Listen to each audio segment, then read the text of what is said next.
Waalaikumsalam warahmatullahi wabarakatuh. Selamat siang, Prof. Komariatus dan Selamat sore, Prof. Komariatus dan teman-teman. Izinkan saya untuk memulai presentasi pada sore hari ini. Saya selaku moderator dari kelompok 7, materi 1. Kami akan mempresentasikan materi makalah kami, yaitu Pancasila sebagai Dasar Negara, dengan dosen pengampu Profesor Dr. Insinyur Komariatus Solihah, ST, MKes, IPU ASEAN Engineering. Terlebih dahulu, saya akan memperkenalkan anggota kelompok kami. Next.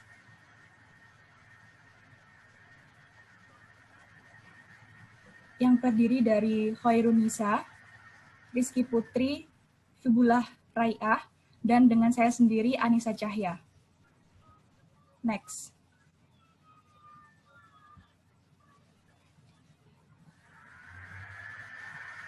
Bisa di next yang topik yang akan kami bahas sebagai berikut. Next.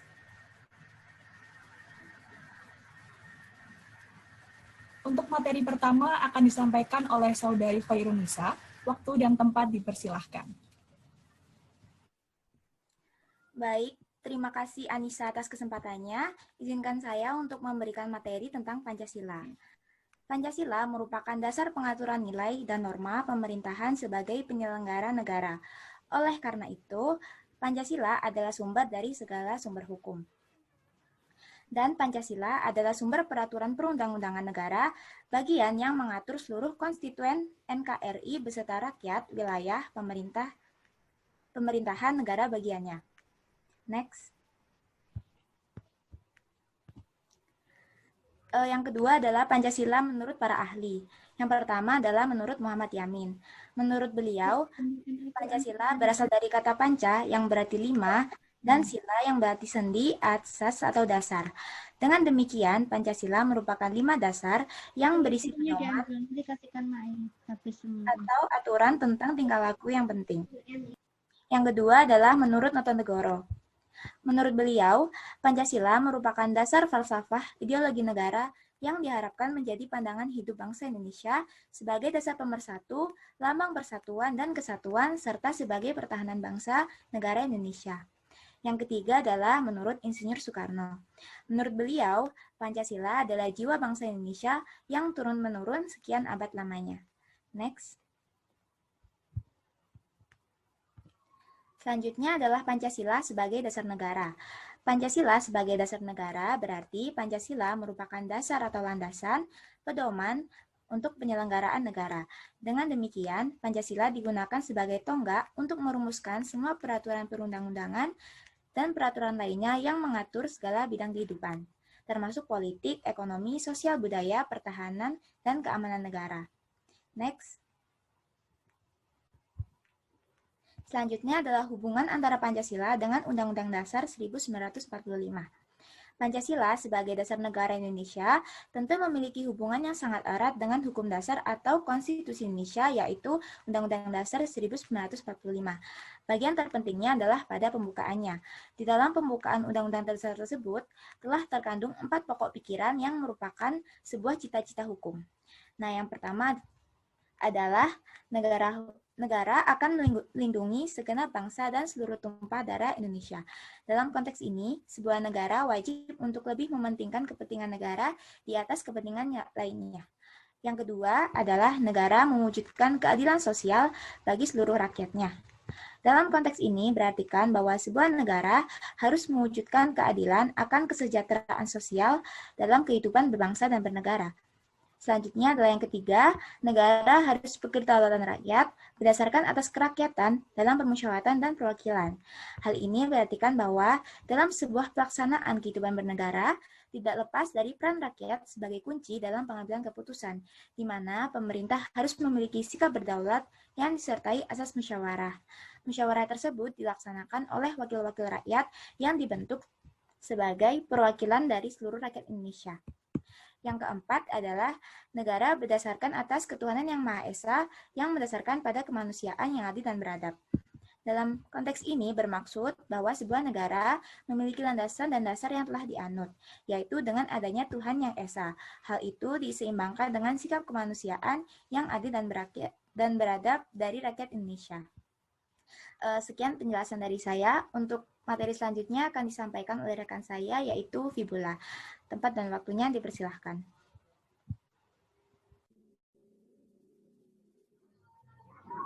Terima kasih Nisa atas kesempatannya. Kali ini saya akan menjelaskan mengenai karakteristik dalam nilai-nilai Pancasila.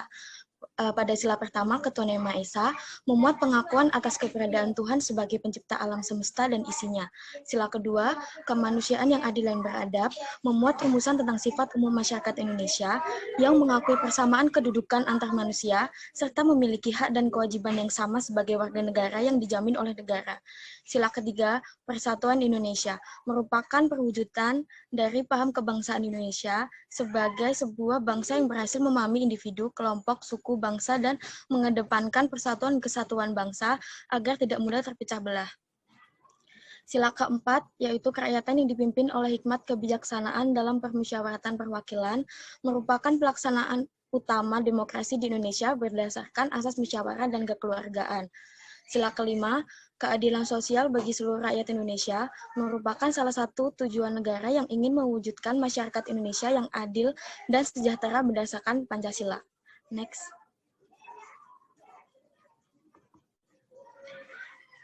Ideologi Pancasila dalam perspektif global. Pancasila adalah landasan dan gaya hidup bangsa Indonesia. Sebagai landasan negara, Pancasila digunakan sebagai landasan berdirinya Negara Kesatuan Republik Indonesia yang tercermin dalam Hukum Nasional Indonesia. Pancasila adalah sumber dari segala sumber hukum yang ada di Indonesia. Sekaligus, dari perspektif kehidupan berbangsa, Pancasila digunakan sebagai pedoman kehidupan sehari-hari seluruh rakyat Indonesia. Next. Globalisasi. Globalisasi biasanya berkaitan dengan kemajuan teknologi informasi, spekulasi pasar mata uang, peningkatan arus modal lintas batas, pemasaran skala besar, pemanasan global, era korporasi, multinasional, hilangnya batas negara, dan melemahnya kekuatan nasional. Budiono dalam Suparlan 2012. Tren globalisasi ini tidak bisa dihentikan. Kemajuan globalisasi tidak terlepas dari perkembangan ilmu pengetahuan dan teknologi. Dampaknya juga dapat tak terhindarkan bagi masyarakat bangsa negara Indonesia. Globalisasi berdampak positif dan negatif. Selanjutnya, materi selanjutnya akan dijelaskan oleh teman saya, Kiki. Ya, terima kasih Fibula atas kesempatannya. Kali ini saya akan menjelaskan tentang dampak positif dan negatif dari globalisasi. Next. Ya, ini adalah dampak positifnya. Yang pertama, menimbulkan semangat kompetitif. Yang kedua, meningkatkan kenyamanan dan keamanan hidup. Yang ketiga, meningkatkan toleransi dan sikap persatuan. Yang keempat, meningkatkan rasa solidaritas. Yang kelima, membangun sikap terbuka. Yang keenam, globalisasi memberikan tawaran baru. Lalu yang ketujuh ada mobilitas sosial terbuka. Next. Ya, lalu ini ada dampak negatif dari globalisasi. Yang pertama adalah transfer nilai, yang merupakan hal-hal baru milik orang asing. Lalu yang kedua, konflik nilai. Yang ketiga, perubahan gaya hidup atau lifestyle. Yang keempat, kedaulatan nasional menurun. Sekian pemaparan materi dari saya. Selanjutnya akan dilanjutkan oleh Anissa. Waktu dan tempat dipersilakan. Baik, terima kasih Kiki atas kesempatannya. Di sini saya akan menyampaikan materi yang pertama adalah konsep dasar HAM. Globalisasi politik tidak dapat terlepas dari gerakan HAM. Instrumen hak asasi manusia sedang berkembang di berbagai konvensi dan perjanjian. Konsep dasar HAM. Hak asasi manusia ialah hak yang melekat pada diri kita sebagai makhluk Tuhan yang Maha Esa dan diberikan anugerah yang wajib dihormati, dilindungi, dan dijunjung tinggi oleh hukum, negara, pemerintah, dan seluruh manusia demi perlindungan harkat dan martabat manusia. Next. Selanjutnya ada prinsip-prinsip HAM. Yang pertama adalah prinsip universal atau universality. Yang dimaksud bersifat universal adalah HAM berlaku untuk semua orang, tanpa memandang apapun, tanpa memandang tingkat jabatan, tidak memandang warga negara, wilayah, tingkat pendidikan, dan sebagainya. Yang selanjutnya adalah prinsip kesetaraan atau equality, yaitu suatu ide yang menunjukkan bahwa manusia memiliki kesetaraan dalam HAM dan meletakkan semua orang terlahir bebas. Selanjutnya ada prinsip ketergantungan atau interdependence. Prinsip ini menjelaskan bahwa pada pemenuhan hak akan bergantung pada pemenuhan hak-hak yang lainnya. Yang terakhir ada prinsip tidak dapat dicabut atau inalienable, prinsip yang menunjukkan suatu hak yang tidak bisa dipindahkan, direnggut, dirampas, ataupun ditukarkan dengan hal apapun. Next. Selanjutnya ada HAM, hak asasi manusia global.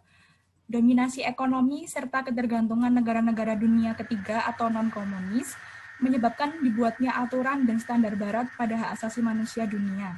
Next. Negara dapat memasukkan norma hak asasi manusia internasional ke dalam hukum domestik sesuai dengan sistem hukum masing-masing negara. Hak asasi manusia global tidak otomatis diputuskan dengan konsep hak asasi manusia yang didasarkan pada filosofi barat, tetapi juga harus selaras dengan budaya Indonesia yang berlaku. Baik, itu saja materi yang bisa kami sampaikan. Terima kasih kepada rekan-rekan saya yang sudah menyampaikan materinya. Karena keseluruhan materi telah disampaikan, selanjutnya akan ada sesi tanya-jawab. Di sini kelompok kami akan membatasi hanya 2 pertanyaan. Mungkin yang ingin bertanya dipersilahkan. Permisi. Permisi saya. Oh. Ya, Oke, baik silakan. saudari. Siapa yang mau duluan? Baik, saudara. Rembulan, Prof. Rembulan. Ya sudah, temennya Bintang. Lanjut. Saya mau bertanya pada kelompok 7, bisa dijelaskan lagi bukti rasional seperti apa yang menyatakan bahwa Pancasila merupakan nilai dasar fundamental bagi Indonesia. Lalu bisa diberi contoh atau bukti nyata dalam kehidupan sehari-hari bahwa Pancasila itu sebagai nilai dasar fundamental bagi negara Indonesia. Sekian, Baik, terima kasih. Baik, terima kasih atas pertanyaannya, Rembulan.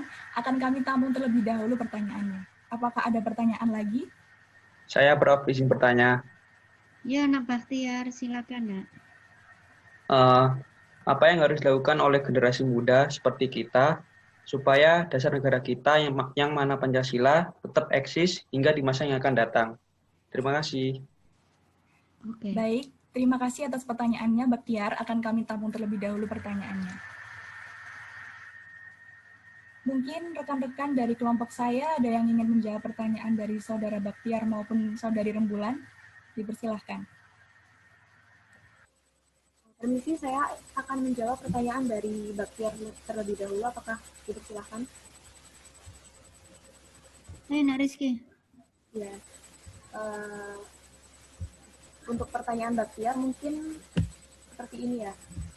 Kita kan hidup di zaman globalisasi yang mana ilmu pengetahuan dan teknologi itu akan terus berkembang. Mungkin salah satu cara untuk bersaing dalam dunia ini adalah dengan meningkatkan literasi. Tentunya untuk menambah wawasan, salah satu caranya adalah dengan meningkatkan literasi. Lalu yang kedua, kita harus bisa terbuka terhadap hal-hal baru, karena itu juga bisa menambah pengalaman serta pemikiran-pemikiran baru yang nantinya akan membuat kita bisa bersaing dalam era ini.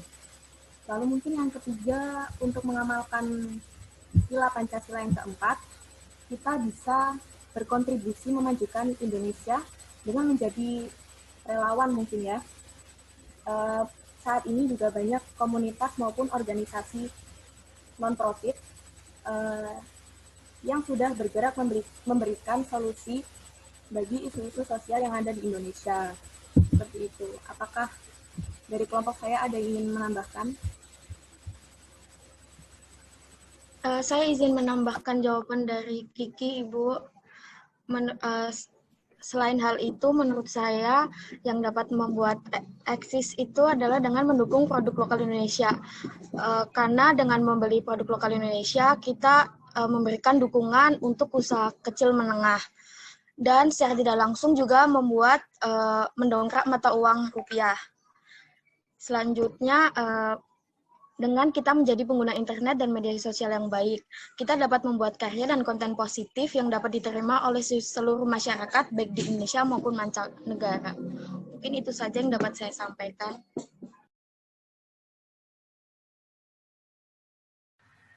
Baik, Oke, terima kasih. Baik, saya akan menjawab pertanyaan dari Rembulan, Prof. Silakan. Untuk bukti rasional yang menyatakan Pancasila sebagai nilai dasar fundamental bagi Indonesia, itu ada di sila-sila kelima sila, yaitu yang pertama itu sila pertama mengandung nilai religius. Buktinya itu meyakini adanya Tuhan yang Maha Esa dengan sifat-sifatnya yang sempurna. Lalu di sila yang kedua, buktinya itu ada perlakuan yang adil terhadap sesama manusia. Lalu yang pada sila ketiga mengandung nilai persatuan bangsa. Buktinya yaitu pengakuan terhadap kebinekaan tunggal ikaan suku bangsa yang memberikan arah pembinaan pada kesatu bangsa. Lalu yang keempat mengandung nilai kerakyatan. Buktinya itu kedaulatan negara berada di tangan rakyat. Lalu yang terakhir di sila yang kelima mengandung nilai keadilan sosial. Buktinya itu perwujudan keadilan sosial dalam kehidupan sosial atau kemasyarakatan meliputi seluruh rakyat Indonesia. Seperti itu. Mungkin ada tambahan dari rekan-rekan saya. Dipersilahkan. Permisi, Prof. Siapa yang mau Permisi, saya ingin izin menambahkan. Ya, silakan. Seperti yang ditanyakan oleh Rembulan tadi mengenai bukti Pancasila dalam kehidupan sehari-hari, itu sudah ada di dalam sila-sila yang sudah dijelaskan oleh Anissa tadi, tapi saya menambahkan dalam bukti sehari-hari. Mungkin yang pertama adalah Ketuhanan Yang Maha Esa. Untuk pengimplementasiannya adalah dengan mengimani agama yang kita anut serta menjauhi larang-larangnya, serta toleransi dari agama-agama yang lain. Selanjutnya untuk kemanusiaan yang adil dan beradab, mungkin kita harus mengakui persamaan hak dan kewajiban antara antara kita dengan manusia yang lain. Lalu menyuarakan kebenaran untuk keadilan. Untuk persatuan Indonesia, mungkin kita harus menggunakan bahasa Indonesia yang baik dan benar dalam kehidupan sehari-hari, serta bekerja sama untuk menjaga keutuhan NKRI. Untuk selanjutnya adalah sila yang keempat, kerakyatan yang dipimpin oleh hikmat kebijaksanaan.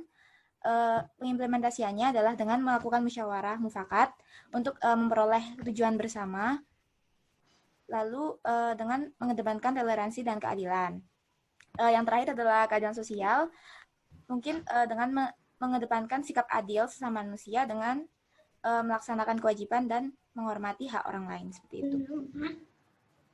Ya, baik, terima kasih kelompok 7 atas jawabannya.